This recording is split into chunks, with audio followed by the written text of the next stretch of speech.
I'm Sydney. And Connor. And welcome back to My Flock and Squawk. And this week we are making a recipe, or we have made a recipe, from this 1946 copy of Joy of Cooking. And it's from a section called Uncooked Desserts, page 666. Oops, sorry. I didn't realize that, but I'm just trying to get the bookmark out of the way. But it is a coffee marshmallow jelly with whipped cream. So we had to prep this one because in order for us to taste it, we had to make it and put it in the fridge for a bit. Yeah, the misnomer there of it being no cook. Little bit of a lie. Yeah, some of these in this section genuinely do not have cooking. This one, it doesn't have baking, but it's still, we had to use the stove. Yeah. It starts with melt in the top of a double boiler over boiling water, 1 pound marshmallows, diced. We used many marshmallows.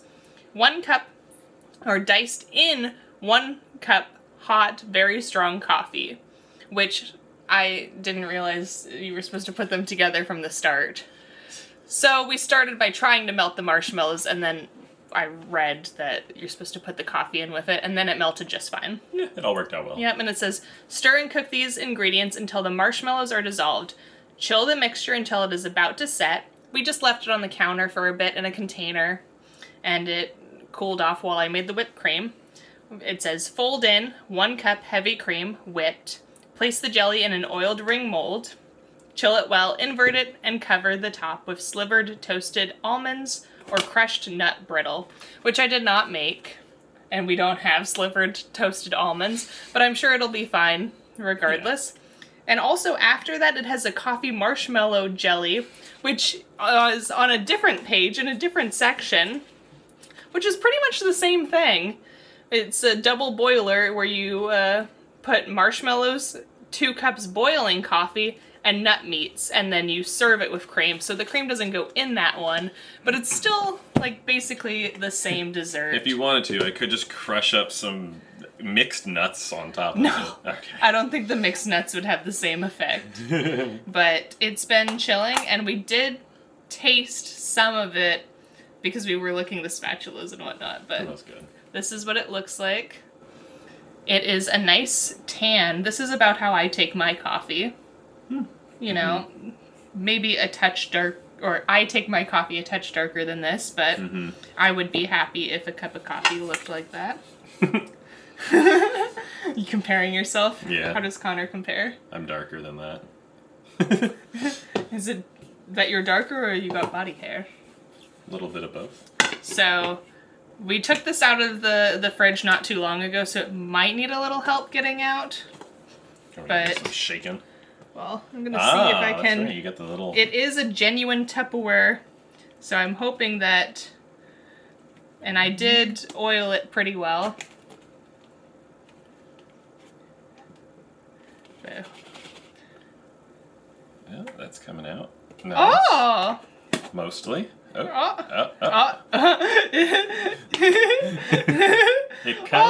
did. Yeah. It came out nicely. It kind of looks like a butthole. I was gonna say it looks like a toilet ring, like the wax rings that you put on them, but yeah. Urinal cake. I mean the urinal cakes are usually solid, but it'll work. I mean, if you peed through. It also looks like a giant teething ring as well. Ah, that's true, and. It's dense. It's dense. It does not jiggle. It does not jiggle, no. Which adds to the wax ring, the toilet wax ring idea. Yeah, I was not expecting there to be so much of a seam. Why, hello. Giving us tiny spoons. Ah, good idea. To enjoy dessert. So, the marshmallows provided all of the gelatin in this recipe. We did not add any gelatin, just exactly how the recipe called for it, other than melting the marshmallows a little bit before the coffee. You get a snowman one. Awesome. And, yeah, we tasted a little bit of the components while we were making it, but we are just I'm gonna do us a decent chunk. Yeah. Not too crazy. It says that this serves 6 in the cookbook. Wow, so, yeah. Yeah. So they're thinking big chunks, because yeah, it'd be like that and then like that. Well, you gotta remember, this is post-World War II. Yeah. We are living in the good times. So yeah, the serving size is double this. Yeah, so we're just gonna give it a go, but here is what it looks like. It kind of looks like ultra-processed meat. It does. It looks... A little Spamish. Yeah, a little bit. Okay. Did you go first? I'm gonna go for a big bite, because I don't have any doubts. I'm just going for it too. I want to try the texture, really. Dink. Dink.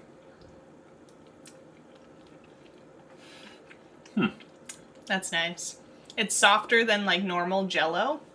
It's almost like a little bit more pudding-like. I was gonna say, it's like a mousse. Mm-hmm. It's like chocolate mousse, but like it's like a tiramisu mousse.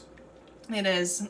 It definitely has that tiramisu type flavor because the coffee, the cream, and we were getting a little bit kind of like caramelization with, even though it was a double boiler with the marshmallows.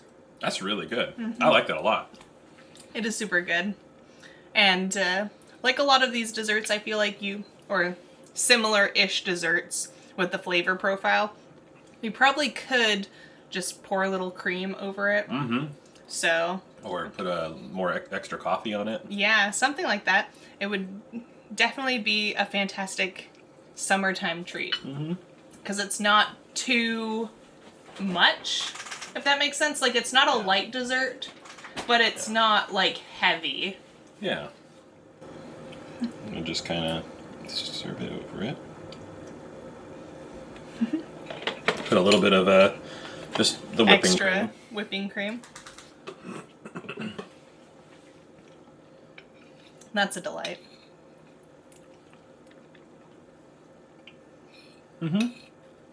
Yeah, I'd say that's how you serve it right there. Put a bit of the cream on top. And, like, you don't have to do a ring mold. You could do, like, any shape.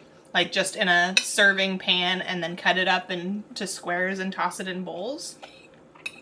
But, yeah, I picked this one partly because it seemed intriguing, but it didn't seem out of the realm of something we would like. It seemed like something we genuinely would enjoy, which when you're making something that says it's 6 servings, you kind of want. But, I mean, I'm down for experimenting with some of the weirder recipes in this cookbook at some point. And I think it's very good. I quite like this, and I think this would be a good one to have in rotation. Yeah, and it was super easy. Coffee, marshmallows, heavy whipping cream. You don't add any extra sugar because the marshmallows provide it all. Yeah. And we used mini marshmallows so you don't have to dice them up. Yeah, exactly. So... I feel like you could get away with using, like, because if I'm not mistaken, marshmallows back then used to be served like almost like a sheet or you made them. Yeah, I think you would have to make them because in the 40s, especially like the later 40s, processed food was just barely getting in. Yeah. And it might have been one of, because I know when you buy marshmallows at like a candy shop, they're like huge.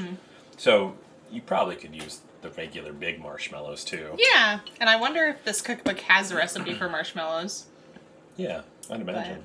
But, yeah. So that is this coffee marshmallow jelly mold, and I think it was a success. Absolutely. I think probably 8 or 9 out of 10 for me, just because I like the flavor, and the texture doesn't bother me at all. Yeah, I think that's a good spot. 8.5. Just go cut the difference there, and I would say the only thing is that it is definitely sweet, and it is like that little bit that we just shared there. That was good. You definitely don't want to eat a ton of that. I don't. I think that would be one of those things where it's too decadent. I feel like it would be easy for me to eat more. Yeah.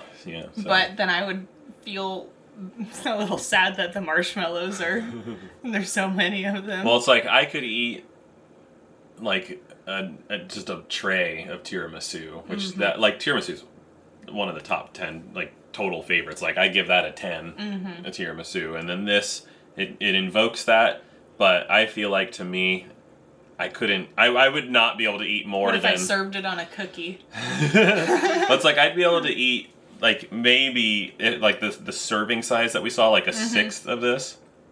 so double what we just had to myself, I feel like I'd be pushing it. Like, to get to the end of that, I'd be like, all right. I feel like what we just did here, I could finish myself and be happy with it. So, serves 12. Yeah. By Connors. Yeah, if you do a 12th of what this recipe is per person, I think that's the way to do it. I feel like a 6th would feel a little too heavy.